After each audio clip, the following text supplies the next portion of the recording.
Assalamualaikum warahmatullahi wabarakatuh.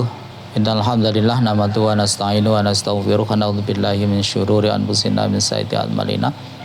May yahdihillahu fala mudhillalah, may yudlil fala hadiyalah. Asyhadu an la ilaha illallah wa syarikalah, amma ba'd. Kaum muslimin wal muslimat rahimakumullah, puji syukur kita aturkan kehadirat Allah. Salawat dan salam mudah-mudahan tetap terlimpah pada Rasulullah. Alhamdulillah, saat ini kita sudah di penghujung bulan Ramadan. Tetapi tidak apa, kita mencoba untuk menelusuri lagi apa yang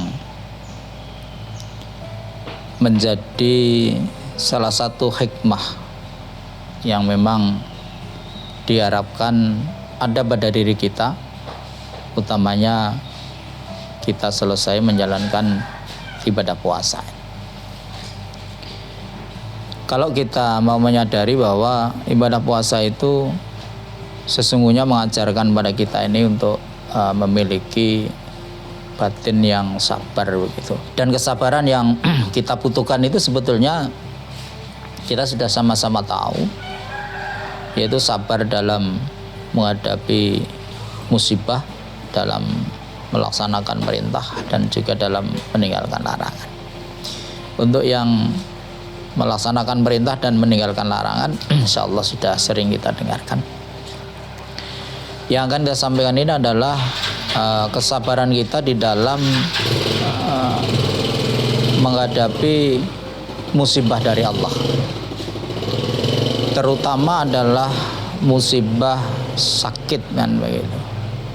Karena sebagian kita kaum muslimin wal muslimat itu ketika sudah di usia senja begitu, usia tua, menjelang nun sewu, menjelang akhir dari kehidupan kita, itu sering yang mengalami sakit dan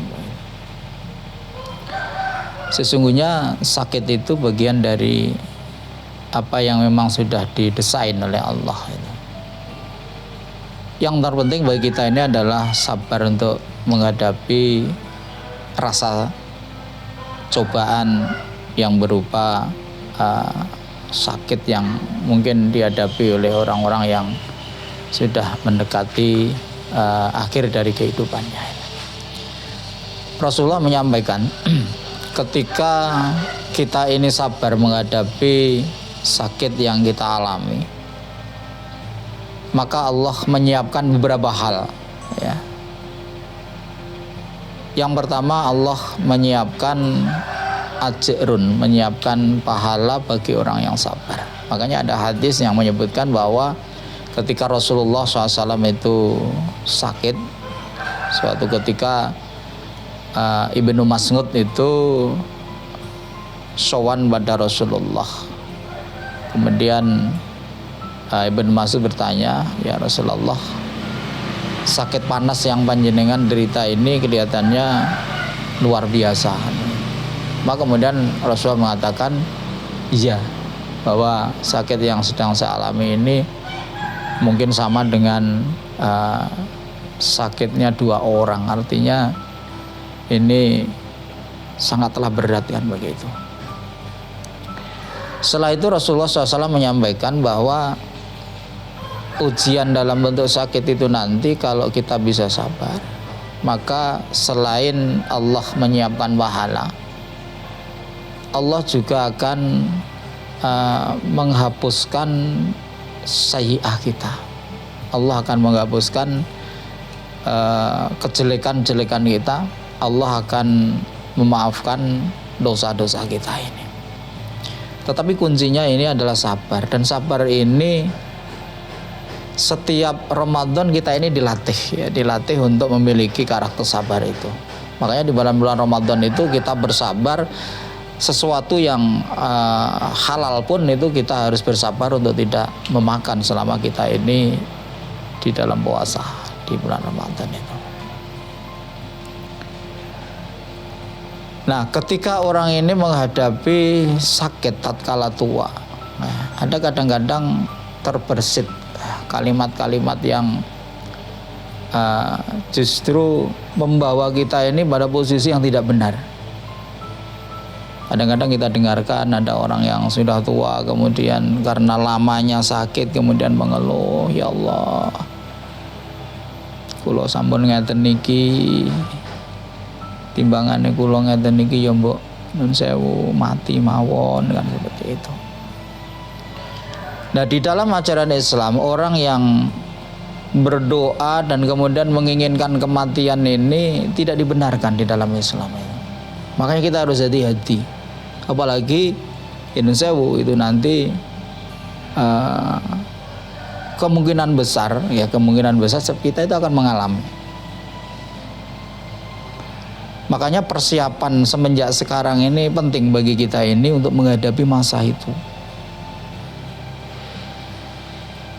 Ketika ada orang yang meminta atau berdoa supaya dimatikan oleh Allah, maka Rasulullah ini menyampaikan dalam sebuah hadis yang diriwayatkan oleh Imam Bukhari dan Imam Muslim dari sahabat Abu Hurairah. Ini kalau di dalam kitab Riyadhus Shalihin hadis yang ke-40.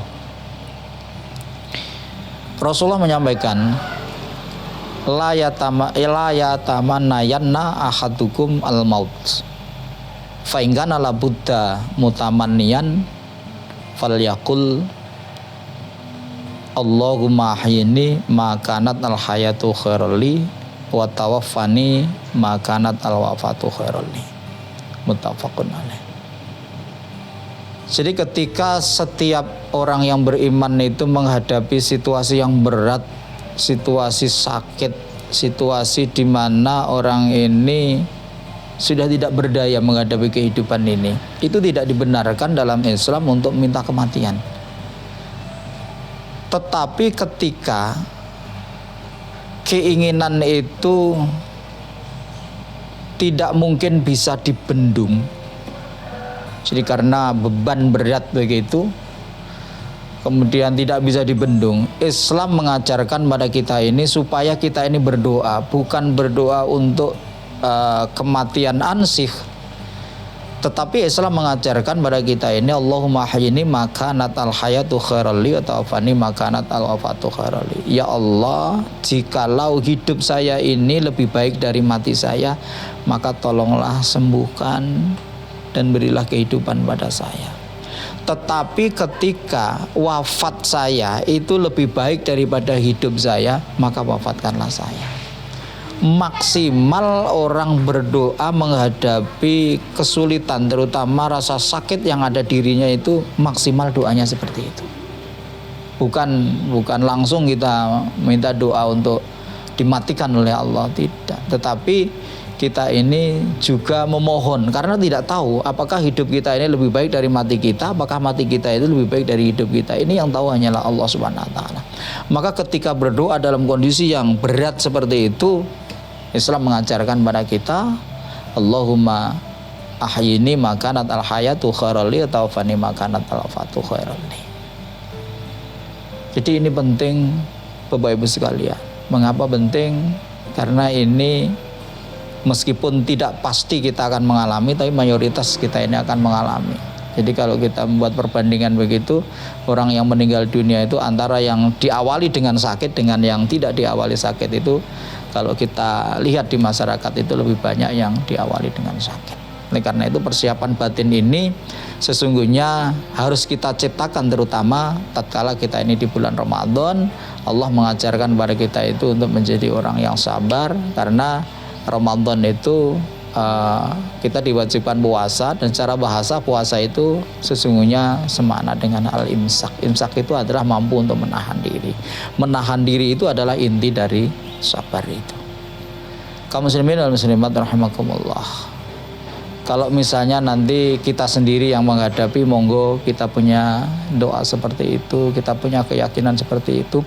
Kalau misalnya kita menghadapi saudara kita, bapak, ibu kita, kakek, nenek kita, ketika mengeluh dalam tanda kutip minta Allah segera mematikan, maka ajarkanlah apa yang berasal dari Rasulullah ini supaya orang itu berdoa seperti yang diajarkan Rasulullah. Bukan berdoa untuk minta kematian, tapi berdoa kalau misalnya hidupnya itu lebih baik daripada mati, maka mohon pada Allah untuk dihidupkan. Tetapi kalau mati memang lebih baik daripada hidup, maka memohon pada Allah untuk dimatikan. Jadi kita tidak langsung memohon kepada Allah supaya dimatikan oleh Allah. Kaum muslimin dan muslimat rahimakumullah, mudah-mudahan hadis yang saya baca ini ada nilai manfaatnya bagi kita, dan sekali lagi kita butuh latihan. Kita butuh latihan memiliki batin yang seperti ini, dan latihan kita ini adalah ketika kita berpuasa di bulan Ramadan. Mudah-mudahan ada manfaatnya. Nasrun minallah, fathun qarib, babasyiril minin. Assalamualaikum warahmatullahi wabarakatuh.